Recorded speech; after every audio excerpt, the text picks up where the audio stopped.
Guys, क्या कभी आपने सोचा है कि एक दिन सरकार आपसे कहे कि आपने सरकार के प्रति एक गलत सोच रखी है और सिर्फ सोच की वजह से आपको आपके घर से उठाकर हजारों किलोमीटर दूर बर्फीले जंगल में भेज दिया जाए, जहां न अदालत ठीक से सुने, न कोई अपील हो, बस काम काम और सिर्फ काम।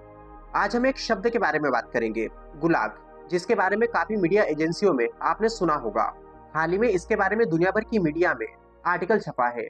गुलाग का मतलब है ग्लेवनो अप रेवलेनी लेग्रे, यानी कि मुख्य शिविर प्रशासन।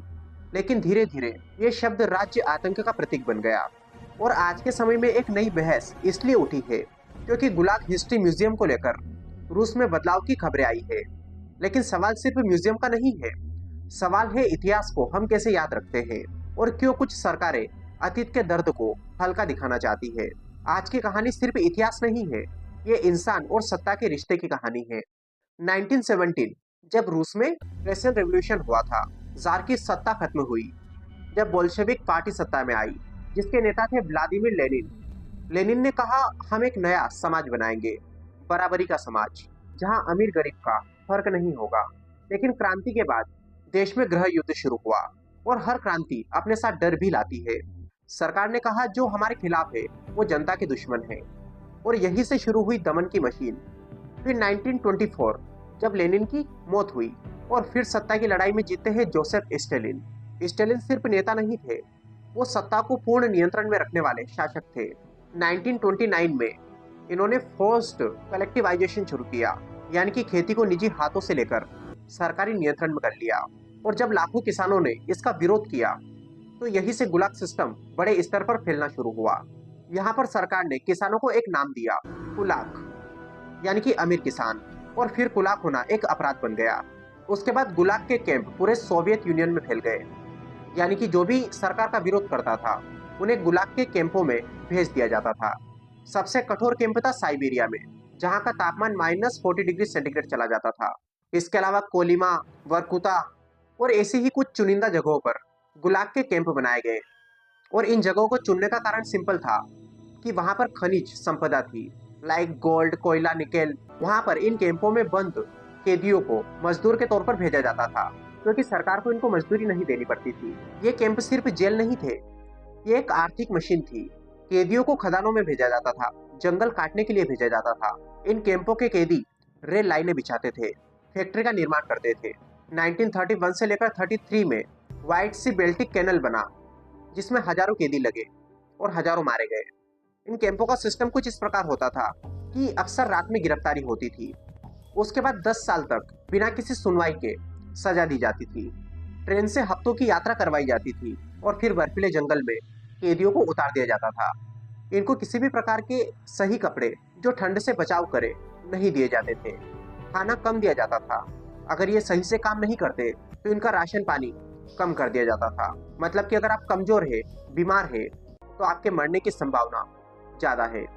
इतिहासकारों के अनुसार 1930 से लेकर 1953 तक लगभग 18 मिलियन लोग गुलाग सिस्टम से गुजरे। हजारों लोग बीमारी, ठंड और गोली से मार दिए गए। 1937 से लेकर 38 के समय को ग्रेट पर्ग कहा जाता है। इस दौरान लाखों लोगों को राज्य विरोधी कहकर गिरफ्तार किया गया। कई को सीधे गोली मार दी गई, कई गुलाग भेज दिए गए। और ये सिर्फ सजा देने के लिए नहीं था, इसके 3 मुख्य कारण थे। पहला, डर फैलाना। अगर समाज में हर कोई डरा रहेगा तो विरोध कम होगा। सरकार ने इस नीति को अप्लाई किया। दूसरा, आर्थिक फायदा उठाया। साइबेरिया जैसे दूर दराज इलाकों को विकसित करने के लिए इनसे मुफ्त मजदूरी कराई गई। और तीसरा, सबसे महत्वपूर्ण कारण, सत्ता की स्थिरता, यानी कि सरकार ने जो भी संभावित खतरा सरकार को महसूस हुआ उसको हटाने का काम किया। यानी कि सरकार ने पहले तय कर लिया कि क्या सच है और क्या गलत। अब लोगों की राय यहाँ पर मायने नहीं रखती। अगर कोई सच के लिए आवाज उठाता है तो सरकार ये तय करती है कि ये सच है या झूठ। अगर वो झूठ बोल रहा है या गलत कर रहा है तो उसे गिरफ्तार कर लिया जाता है। यानी कि उस समय सच बोलना भी अपराध बन गया। और इसमें सिर्फ अपराधियों को सजा नहीं दी गई, टीचर्स, राइटर्स, साइंटिस्ट, सोल्जर्स, किसान, यहाँ तक कि पार्टी के अपने सदस्यों को भी सरकार ने कैदी बनाया। और यहीं पर फिर एक नाम आता है, अलेक्जेंडर सोल्जेनित्सन, जो कि एक लेखक थे जिनको कैदी बनाया गया था। वर्ल्ड वार सेकंड के दौरान उन्होंने एक पत्र में स्टालिन की आलोचना की। परिणाम, उनको 8 साल तक गुलाग में बंदी के तौर पर रहना पड़ा। बाद में इन्होंने एक किताब लिखी, द गुलाग आर्कीपेलेगो। इस किताब ने दुनिया को पहली बार विस्तार से बताया कि अंदर क्या क्या होता था। गुलाग में सिर्फ शरीर को नहीं तोड़ा जाता था, आत्मा को तोड़ दिया जाता था। कैदी एक दूसरे पर शक करते थे क्योंकि हर जगह जासूस थे। सिचुएशन ऐसी थी कि कोई किसी पर भी भरोसा नहीं कर सकता था। और यही सबसे खतरनाक चीज होती है, जब समाज में भरोसा खत्म हो जाए। फिर समय आया 1953, जब स्टालिन की मृत्यु हुई। धीरे धीरे ये सिस्टम कमजोर हुआ, कई कैदी रिहा हुए, लेकिन जो खो गया था वो वापस नहीं आ सकता था। अब समय था सोवियत संघ के पतन का, 1991, जब रूस ने कोशिश की कि वो अपने अतीत से सामना करे। इसी सोच के साथ 2001 में मॉस्को में गुलाग हिस्ट्री म्यूजियम स्थापित हुआ, ताकि लोग भूले नहीं, नई पीढ़ी समझे कि क्या हुआ था। लेकिन अब जब उस म्यूजियम की दिशा बदली जा रही है, तो सवाल फिर खड़ा होता है, क्या इतिहास असुविधाजनक होने पर बदल दिया जाना चाहिए? गाइस, इतिहास सिर्फ तारीखों की सूची नहीं होती, ये इंसान की चेतावनी है। गुलाग हमें बताता है, जब सत्ता पर कोई नियंत्रण नहीं होता तो सबसे पहले सच मरता है, फिर इंसान। मान लीजिए आप 2026 में मॉस्को में खड़े हैं। अब आप एक ऐसे देश में हैं जहां कुछ लोग कहते हैं स्टालिन ने देश को महाशक्ति बनाया, और कुछ लोग कहते हैं उन्होंने लाखों जिंदगियां बर्बाद करी, लाखों लोगों को तोड़ दिया। सवाल है कि सच क्या है? आज रूस में स्टालिन की छवि जटिल है। कुछ सर्वे बताते हैं कि काफी लोग उन्हें मजबूत नेता मानते हैं। क्यों? क्योंकि उनके समय में सोवियत संघ ने वर्ल्ड वार सेकंड में नाजी जर्मनी को हराया और देश औद्योगिक महाशक्ति बना। और गुलाग कोई अचानक हुई दुर्घटना नहीं थी, ये धीरे धीरे बना हुआ सिस्टम था।